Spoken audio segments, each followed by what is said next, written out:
BJP 27 ജില്ലാ പ്രസിഡന്റുമാരെ പ്രഖ്യാപിച്ചു. 4 വനിതകളാണ് അധ്യക്ഷ. കാസർകോട് ML അശ്വിനി, മലപ്പുറത്ത് ദീപ പുഴയ്ക്കൽ, കൊല്ലത്ത് രാജി സുബ്രഹ്മണ്യൻ, തൃശൂർ നോർത്തിൽ നിവേദിത സുബ്രഹ്മണ്യൻ എന്നിവരാണ് ജില്ലാ അധ്യക്ഷ സ്ഥാനത്ത് എത്തിയിട്ടുള്ളതെന്ന് BJP സംസ്ഥാന പ്രസിഡന്റ് K. സുരേന്ദ്രൻ അറിയിച്ചു. തൃശൂർ, കോട്ടയം, ഇടുക്കി ജില്ലകളിൽ ക്രിസ്ത്യൻ വിഭാഗങ്ങളിൽ നിന്നുള്ളവരാണ് BJP ജില്ലാ പ്രസിഡന്റുമാർ. ജസ്റ്റിൻ ജേക്കബിനെ തൃശൂർ സിറ്റി ജില്ലാ പ്രസിഡന്റായി നിയമിച്ചു. BJP ഭാരവാഹിത്വത്തിൽ സ്ത്രീ പ്രാതിനിധ്യം കൂടിയെന്ന് K. സുരേന്ദ്രൻ പറഞ്ഞു. 269 മണ്ഡലം പ്രസിഡന്റുമാരിൽ 34 പേർ വനിതകളാണ്. വേറെ ഏതു പാർട്ടിയിൽ വനിതകൾക്ക് ഇത്രയേറെ പ്രാതിനിധ്യമുണ്ടെന്ന് സുരേന്ദ്രൻ ചോദിച്ചു. CPM-ൽ ആകെ 2 വനിതാ ഏരിയ കമ്മിറ്റി സെക്രട്ടറിമാർ മാത്രമാണ് ഉള്ളത്. കോൺഗ്രസിന് എത്ര വനിതകൾ ബ്ലോക്ക് പ്രസിഡന്റുമാരുണ്ടെന്ന് പരിശോധിച്ചു നോക്കൂ എന്നും സുരേന്ദ്രൻ പറഞ്ഞു. BJPക്ക് ക്രിസ്ത്യൻ വിഭാഗത്തിൽ നിന്നും 14 മണ്ഡലം പ്രസിഡന്റുമാരുണ്ട്.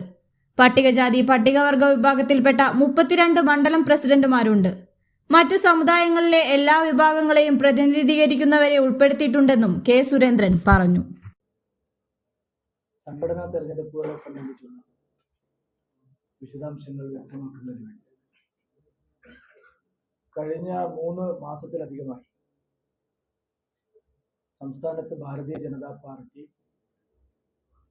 വ്യവസ്ഥാപിതമായ മാർഗങ്ങളിലൂടെ തികച്ചും ജനാധിപത്യപരമായ രീതിയിൽ ബൂത്ത് തലം മുതൽ ജില്ലാ ഘടകങ്ങൾ വരെയുള്ള പുനഃസംഘടന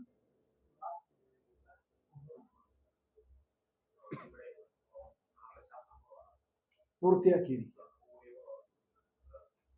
കേരളത്തിലെ 25,400ഓളം ബൂത്തുകളിൽ ഭാരതീയ ജനതാ പാർട്ടി ഇതിനോടകം 18,000-ലധികം ബൂത്തുകളിൽ വ്യവസ്ഥാപിതമായ കമ്മിറ്റികൾ, ഒരു പ്രസിഡന്റും 11 അംഗങ്ങളുമുള്ള ബൂത്ത് കമ്മിറ്റികൾ ഞങ്ങൾ രൂപീകരിച്ചു. മിനിമം 50 മെമ്പർമാരെങ്കിലും പ്രാഥമിക അംഗങ്ങളെങ്കിലും ഉള്ള ബൂത്തുകളിൽ മാത്രമാണ് ഒഫീഷ്യൽ കമ്മിറ്റികൾ നിലവിലുള്ളത്. അങ്ങനെയുള്ള 18,000-ലധികം ബൂത്തുകളിൽ ഇതിനോടകം കേരളത്തിൽ BJPയുടെ ഒഫീഷ്യലായിട്ടുള്ള ഔദ്യോഗിക കമ്മിറ്റികൾ നിലവിലുണ്ട്. എല്ലാവർക്കും അറിയാം, ഞങ്ങൾക്ക് ഒരു 22,000 ബൂത്തിലധികം സ്ഥലങ്ങളിൽ, അപ്പുറത്തേക്കുള്ള സ്ഥലങ്ങളിൽ ഞങ്ങൾക്ക് നിർണായകമായിട്ടുള്ള സ്വാധീനമില്ല. മലപ്പുറം ജില്ലയിലെ ഏതാണ്ട് 60% ബൂത്തുകളിൽ, കാസർഗോഡ് ജില്ലയിലെ ഏതാണ്ട് 10% ബൂത്തുകളിൽ, കണ്ണൂർ ജില്ലയിലെ ഏതാണ്ട് 30% ബൂത്തുകളിൽ ഞങ്ങൾക്ക് നാമമാത്രമായിട്ടുള്ള അംഗങ്ങളിൽ, ആകെയുള്ള 25,400 ബൂത്തുകളിൽ നിലവിൽ ഏതെങ്കിലും രീതിയിലുള്ള പ്രവർത്തനങ്ങളുള്ളത് 22,000-ലധികം ബൂത്തുകൾ. ഇതൊരു റിയാലിറ്റിയാണ്. കേരളത്തിൽ ഒരുപക്ഷെ CPM കഴിഞ്ഞാൽ ഏറ്റവും കൂടുതൽ ബൂത്തുകളിൽ പ്രവർത്തകരുള്ള പാർട്ടി ഭാരതീയ ജനതാ. കോൺഗ്രസിന് പോലും ഈ പറഞ്ഞ 25,000 ബൂത്തുകളിൽ നേരിട്ട് ബൂത്ത് തലത്തിൽ പ്രവർത്തകരില്ല. കോൺഗ്രസിന് പോലും ബൂത്ത് കമ്മിറ്റികൾ ഇല്ലാത്ത സ്ഥലങ്ങളിൽ കേരളത്തിൽ BJPക്ക് ബൂത്ത് കമ്മിറ്റികൾ. ഈ 18,000-ലധികം ബൂത്തുകളിൽ എല്ലാ മാനദണ്ഡങ്ങളും പാലിച്ചുകൊണ്ടാണ് ഞങ്ങൾ കമ്മിറ്റികൾ ഉണ്ടാക്കിയത്. നിങ്ങൾ ഒരുപക്ഷെ ശ്രദ്ധിച്ചു കാണില്ല ബൂത്തുകളിലെ കാര്യങ്ങളായാലും.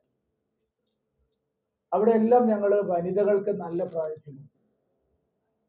30% സ്ഥലങ്ങളിൽ വനിതാ നേതാക്കൾ ബൂത്ത് പ്രസിഡന്റാണ്. ഇത്തവണ BJPയുടെ ചരിത്രത്തിൽ 30%-ഓളം സ്ഥലങ്ങളിൽ വനിതകൾക്ക് പ്രാതിനിധ്യമുള്ള ബൂത്ത് കമ്മിറ്റികളാണ്.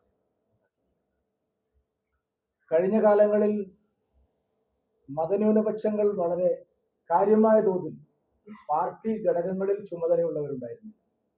സംസ്ഥാനത്തുണ്ടായിരുന്നു, ചില ജില്ലകളിലൊക്കെ ഉണ്ടായിരുന്നു. എന്നാൽ ഇത്തവണ താഴെ തലം വരെ മതന്യൂനപക്ഷങ്ങൾ, പ്രത്യേകിച്ച് ക്രിസ്ത്യൻ ന്യൂനപക്ഷങ്ങൾ വ്യാപകമായി BJPയുടെ ബൂത്ത് ഭാരവാഹികളായിട്ട് തെരഞ്ഞെടുത്തു. എറണാകുളം, തൃശൂർ, കോട്ടയം, പത്തനംതിട്ട, ഇടുക്കി, ആലപ്പുഴ, തിരുവനന്തപുരം, ഈ ജില്ലകളിലെല്ലാം നല്ല സംഖ്യയിൽ ക്രിസ്ത്യൻ ന്യൂനപക്ഷത്തിൽപ്പെട്ടവരെ ബൂത്ത് പ്രസിഡന്റുമാരായിട്ട് നിശ്ചയിച്ചു. ബൂത്ത് പ്രസിഡന്റുമാരുടെ തെരഞ്ഞെടുപ്പ് കഴിഞ്ഞതിന് ശേഷം ഞങ്ങളുടെ പാർട്ടിയുടെ മണ്ഡലം പ്രസിഡന്റുമാരുടെ തെരഞ്ഞെടുപ്പുകൾ പൂർത്തിയായി. മണ്ഡലം പ്രസിഡന്റുമാരെ ഞങ്ങൾക്ക് എല്ലാവർക്കും അറിയാം. 140 അസംബ്ലി മണ്ഡലങ്ങളെ ഞങ്ങൾ രണ്ടായി വിഭജിച്ച് 280 മണ്ഡല കമ്മിറ്റികളാണ്. ആ 280 മണ്ഡല കമ്മിറ്റികളിൽ 269 മണ്ഡലം കമ്മിറ്റികൾ ഔദ്യോഗിക കമ്മിറ്റികളായിട്ട് നിലവിലുണ്ട്. ഞങ്ങൾക്ക് ഔദ്യോഗിക കമ്മിറ്റികൾ ഉണ്ടാക്കണമെങ്കിൽ ആ മണ്ഡലത്തിലെ 50% ബൂത്തുകളിലെങ്കിലും ബൂത്ത് കമ്മിറ്റികളുടെ പുനഃസംഘടന പൂർത്തിയാവണം. അതുകൊണ്ട് 280 മണ്ഡലങ്ങളിലെ ഞങ്ങൾക്ക് ഔദ്യോഗികമായിട്ടുള്ള കമ്മിറ്റികൾ നിലവിലുണ്ട്. ബാക്കിയുള്ള സ്ഥലങ്ങളിൽ അഡ്ഹോക് കമ്മിറ്റികളാണ് വരുന്നത്. ആ 269 മണ്ഡലം കമ്മിറ്റികളുടെ കാര്യം പരിശോധിച്ചാൽ 34 വനിതാ മണ്ഡലം പ്രസിഡന്റ്. ഒരു പൊളിറ്റിക്കൽ പാർട്ടിയും കേരളത്തിൽ ഇന്നേ വരെ ചെയ്തിട്ടില്ലാത്ത കാര്യം. എന്തുകൊണ്ടാണ് ഇത് മാധ്യമപ്രവർത്തകരെ ഇവിടെ പറയുന്നതെന്ന് ചോദിച്ചാൽ, എല്ലാവരും വനിതാ ശാക്തീകരണത്തെക്കുറിച്ച്, സ്ത്രീ സമത്വത്തെക്കുറിച്ചൊക്കെ സംസാരിക്കുന്നു. CPM-ന് 2 ഏരിയ സെക്രട്ടറിമാരാണ് വനിതകളായിട്ട്. അതിലൊന്ന് തന്നെ MM മണിയുടെ മകളാണ്. 269 മണ്ഡലം പ്രസിഡന്റുമാരെ പൂർത്തിയാക്കുമ്പോൾ 34 വനിതാ നേതാക്കളാണ് നിലവിലുള്ളത്. ഈ വാർത്തകളുടെ മലവെള്ളപ്പാച്ചിലിൽ പല കാര്യങ്ങളും യാഥാർത്ഥ്യങ്ങൾ പുറത്തു വരുന്നു. നോക്കൂ, കേരളത്തിൽ ഏതെങ്കിലും ഒരു പൊളിറ്റിക്കൽ പാർട്ടി അതിനുള്ള ധൈര്യം കാണിക്കുന്നു. 269 മണ്ഡലം പ്രസിഡന്റുമാരിൽ 34 സ്ത്രീകളെ കോൺഗ്രസിന്റെ എത്ര ബ്ലോക്ക് പ്രസിഡന്റുമാർ വനിതകളായിരുന്നു? CPM-ന് 2 ഏരിയ സെക്രട്ടറിമാർ വനിതകളായിരുന്നു. ഭാരതീയ ജനതാ പാർട്ടി കേവലം 20% വോട്ട് മാത്രമുള്ള ഒരു പാർട്ടി 34 വനിതാ മണ്ഡലം പ്രസിഡന്റുമാരെ നിശ്ചയിച്ചു എന്ന് പറഞ്ഞാൽ അത് അഭിനന്ദിക്കപ്പെടേണ്ട ഒരു കാര്യമാണോ അല്ലയോ എന്ന് നിങ്ങൾ വിലയിരുത്തുക. ഞങ്ങളെ സംബന്ധിച്ചിടത്തോളം സ്ത്രീ ശാക്തീകരണം, സ്ത്രീ സംവരണം എന്നൊക്കെ പറയുന്നത് മുകൾ പരപ്പിൽ പ്രസംഗിക്കാനുള്ള ഒരു കാര്യമാണ്. 14 ക്രിസ്ത്യൻ മണ്ഡല പ്രസിഡന്റുമാരെ ഞങ്ങൾ വെച്ചു. SC ST വിഭാഗത്തിൽപ്പെട്ട 32 മണ്ഡല പ്രസിഡന്റ്.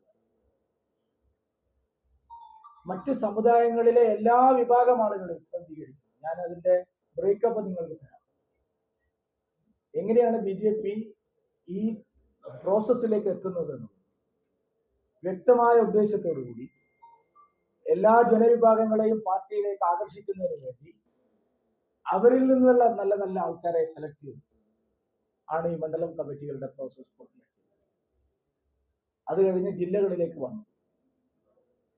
നിങ്ങൾക്കെല്ലാവർക്കും അറിയാം, സംഘടനാ വികാസത്തിന്റെ ദൃഷ്ടിയിൽ ഇത്തവണ 14 ജില്ലാ കമ്മിറ്റികളെ വിഭജിച്ച് 30 ജില്ലാ കമ്മിറ്റികളായിട്ട് ഞങ്ങൾ മാറ്റി.